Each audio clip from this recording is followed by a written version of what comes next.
Olá, queridos irmãos e irmãs, bem-vindos ao devocional da Organização Mulher Cristã em Missão da Primeira Igreja Batista de Manaus. Estamos iniciando o novo trimestre com a nova revista Visão Missionária. Os temas estão interessantes e edificantes. Teremos o privilégio agora de ouvir a nossa querida irmã Liliane Garcês, que abordará o tema Ministério dentro e fora de casa. Pai querido, nós te agradecemos pelo estado do Amazonas. Nós te agradecemos por cada comunidade, por cada cidade, por cada igreja. Nós te agradecemos pelas famílias, nós te agradecemos pelas mulheres, Pai. Nós te somos gratos também pela Tua palavra, que o Teu Espírito trabalhe em nós na medida que possamos viver o que temos aprendido das Escrituras Sagradas. Te agradecemos também pelas organizações MCM. Trabalha na vida de cada uma, Pai. Orienta, ajuda e que possamos ser luz neste mundo, Pai. Em Teu nome nós te pedimos e te agradecemos. Amém.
Que a graça e a paz de Cristo esteja com vocês. É sempre uma alegria podermos estar novamente estudando a palavra de Deus juntas por meio da tecnologia. E a nossa reflexão de hoje, ela vai abordar um tema que eu acho extremamente importante, que é sobre o ministério dentro e fora de casa. Nós temos como exemplo de alguém na Bíblia que cumpriu esse ministério, Priscila, esposa de Áquila, onde sempre as passagens bíblicas, nós sempre vemos e observamos sendo citado os dois juntos enquanto casal. E a Priscila, ela nos dá alguns exemplos. Mas antes de falar desses exemplos, eu gostaria de contextualizar um pouco sobre a história de Priscila e Áquila. Primeiro, nós podemos refletir em algumas passagens bíblicas onde nós encontramos a citação a respeito dela, como, por exemplo, em 1 Coríntios 16, 19 e 2 Timóteo 4, 16, onde Paulo, quando está escrevendo as suas cartas, ele saúda o casal, saúda Priscila e Áquila. Isso mostra o carinho que Paulo tinha por eles, o quanto eles eram queridos, o quanto eles eram amados por Paulo. Outra passagem também que nós encontramos está em Romanos 16, nos versículos 3 e 4, onde Paulo, quando escreve a igreja de Roma, ele trata Priscila e Áquila como sendo cooperadores dele.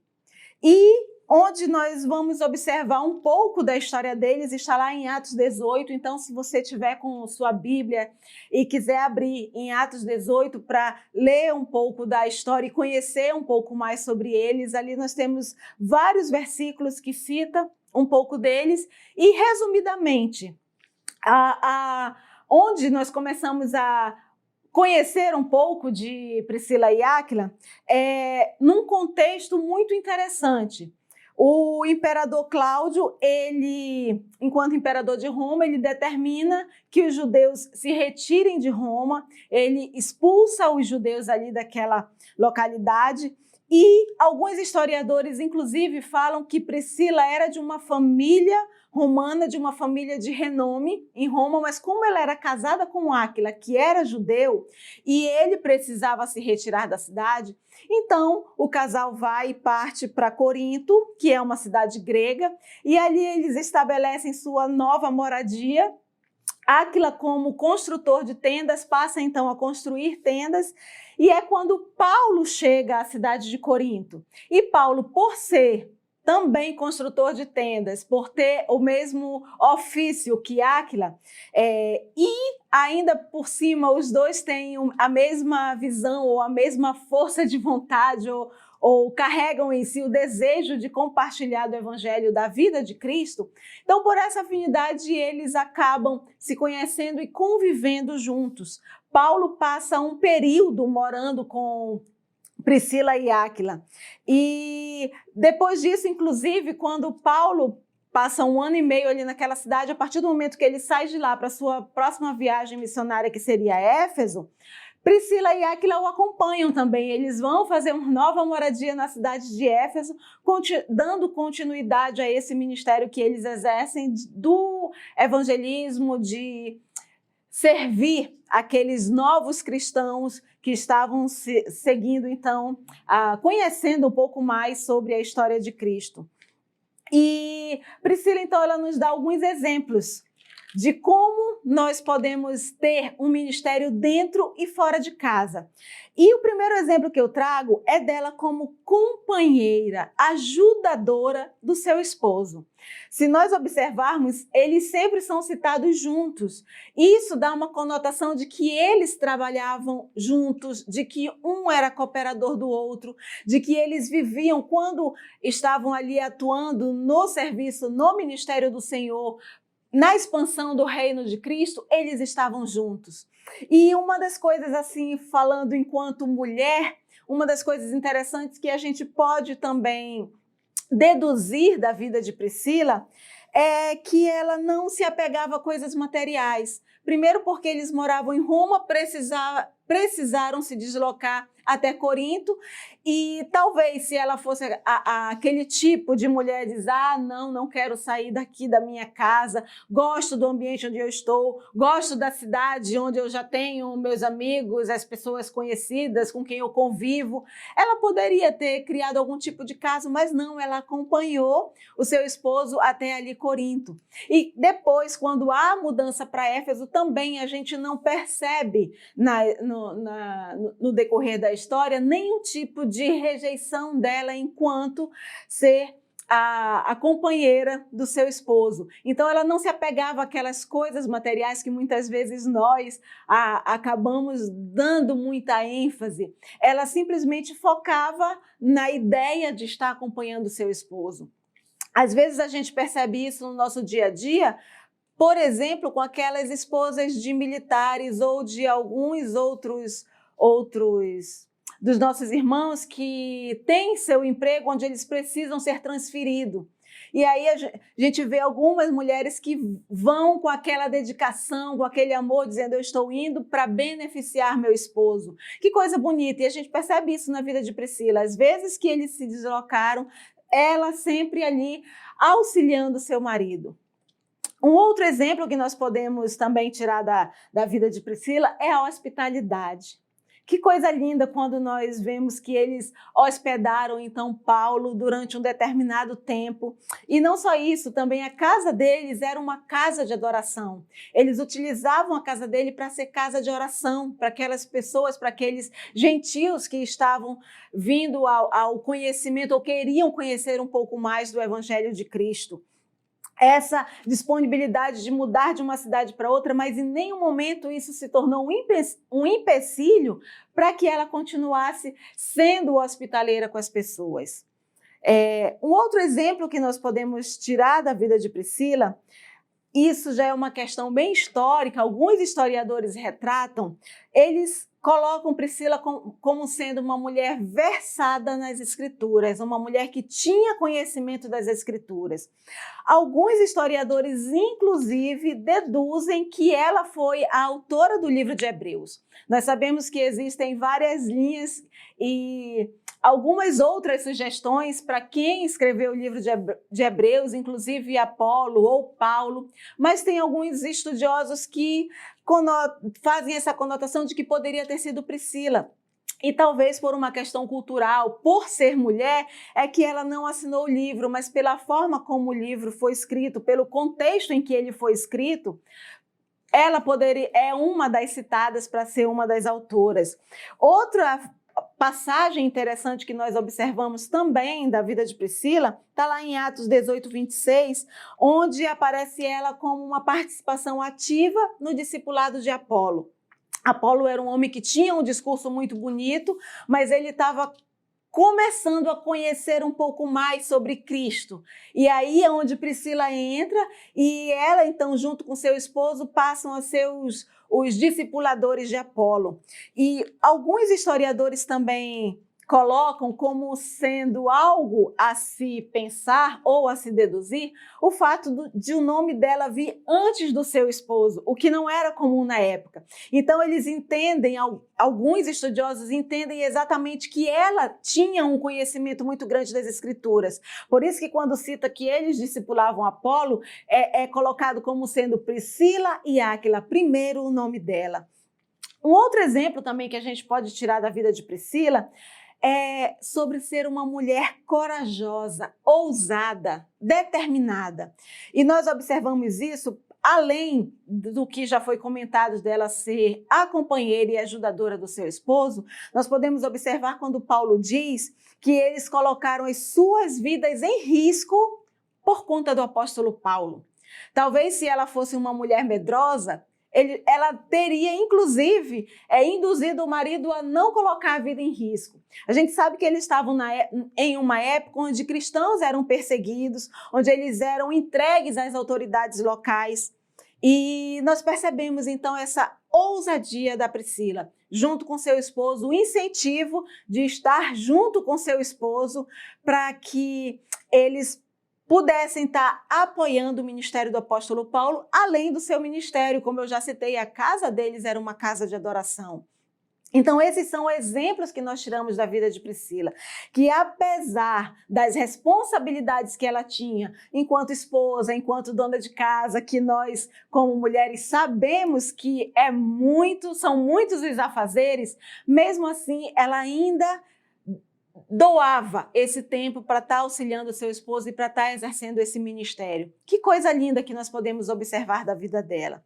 E aí, então, enquanto conclusão desse tema sobre nós termos um ministério dentro e fora de casa, de nós compreendermos esse compromisso que nós precisamos ter de sermos discípulos de Jesus dentro e fora de casa, eu quero concluir com 3 itens. E aí eu convido vocês para abrirem a Bíblia de vocês, que o primeiro item, a primeira lição que eu tiro de tudo isso é que nós precisamos amar o nosso Deus, amar a Jesus Cristo verdadeiramente, onde a nossa vida de adoração ela deve ser primordial na nossa vida. E aí eu convido então vocês a abrirem as Bíblias em Lucas 9, 23.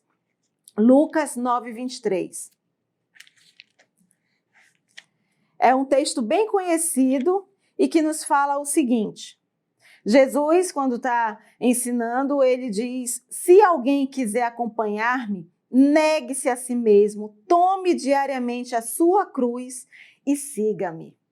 Nós precisamos colocar diante das circunstâncias da vida essa vontade, esse amor de seguir a Cristo. Independente se isso é uma cruz, muitas vezes nós sabemos que existem circunstâncias ou que existem famílias com alguns problemas que essa cruz ela é pesada, que às vezes essas circunstâncias elas podem sobrepor a alegria de servir, mas nós precisamos buscar a cada dia essa alegria de estar exercendo o nosso ministério. E nós só vamos conseguir isso com o nosso amor por Cristo, de entender que esse amor ele tem que ser acima de qualquer coisa, para que a nossa vida reflita esse amor de Cristo para outras pessoas. Então nós precisamos negar a nossa vontade, negar aquilo que nos agrada em prol de termos atitudes que agradem a Cristo.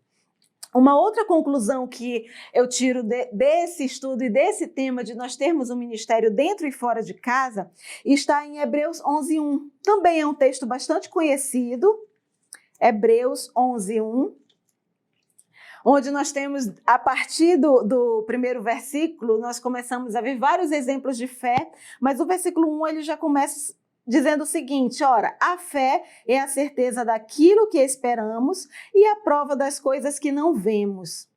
Nós precisamos ser mulheres de fé, precisamos ser esse exemplo para outras pessoas. Não é fé só de falar e de estar expressando por meio da nossa palavra sobre o fato de nós acreditarmos em Cristo. Não é só o acreditar em Cristo, mas é ter fé realmente naquilo que nós não estamos vendo. É confiar de que Deus Ele conhece lá na frente, não é Ele que está traçando o nosso caminho. E nós precisamos ser exemplo de fé para as outras pessoas, para os nossos vizinhos, para familiares, para que eles nos vejam como sendo pessoas que confiam verdadeiramente no Senhor. Por mais que as circunstâncias sejam adversas, por mais que você esteja passando por um problema difícil, mas essa fé precisa estar fortalecida. E o último tópico que eu queria destacar para concluir está lá em Colossenses 3, 23 e 24. Colossenses 3, 23 e 24, que nos diz o seguinte, Paulo nos diz o seguinte: tudo o que fizerem, façam de todo o coração como para o Senhor e não para os homens, sabendo que receberão do Senhor a recompensa da herança. Que privilégio nós temos de servir ao nosso Deus. É uma honra servir ao nosso Deus. Então, que nós possamos lembrar que a nossa recompensa, ela vem do Senhor. Muitas vezes não é uma recompensa de alguém que vai elogiar ou de um líder que vai trazer um elogio. Não é isso. A nossa recompensa é no Senhor, vem do Senhor. Então, se nós estivermos focados em ter uma vida de adoração, em sermos exemplo de fé, em amar a Deus verdadeiramente, nós vamos estar cumprindo com essa parte que diz que trabalhar para o Senhor, termos um ministério ou dentro ou fora de casa é um privilégio. E isso nós precisamos entender que para frutificar, todas essas coisas precisam fazer parte da nossa vida. E que nós possamos, então, como Priscila, fazer da nossa casa um lugar de adoração, fazer da nossa vida, da vida com o seu esposo, com a sua família, com seus filhos, algo onde as pessoas possam vir e encontrar abrigo, encontrar conhecimento das Escrituras, que nós possamos ser hospitaleiros para estar atendendo essas pessoas que estão passando por algum tipo de necessidade, que as pessoas possam olhar em nós e possam ver Cristo em nós. E que esse serviço seja feito com alegria, com zelo, lembrando que a nossa recompensa vem do Senhor. E é para Ele que nós fazemos todas as coisas. A Ele somente a honra, a glória e o louvor. Amém.